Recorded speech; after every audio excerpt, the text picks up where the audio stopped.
পূর্ব নির্ধারিত কর্মসূচি অনুযায়ী বুধবার বাইতুল মোকাররম উত্তর গেটে জামাত ইসলামী সমাবেশ হওয়ার কথা ছিল। সকাল থেকেই পুলিশ, র্যাব ও গোয়েন্দা সংস্থার সদস্যরা এ উপলক্ষে দৈনিক বাংলা, পল্টন, প্রেস ক্লাব ও বাইতুল মোকাররম এলাকায় নিরাপত্তা ব্যবস্থা জোরদার করে।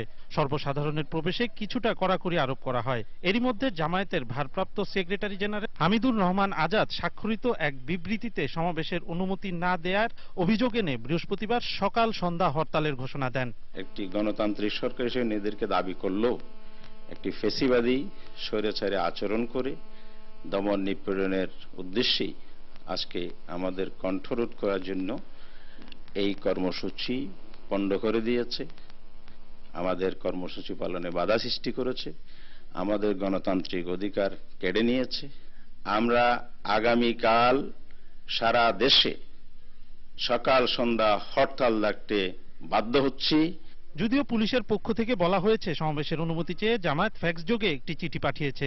ওই চিঠিতে যে ঠিকানা ও ফোন নম্বর দেয়া হয়েছে তাতে যোগাযোগ করে কাউকে পাওয়া যায়নি।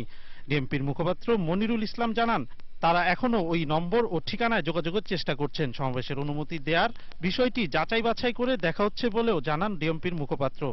কারাবন্দী জামায়াত ইসলামের শীর্ষ নেতাদের মুক্তির দাবিতে তারা রাজধানীতে এ সমাবেশের ডাক দিয়েছিল। কামরুজ্জামান রাজীব, এটিএন বাংলা, ঢাকা।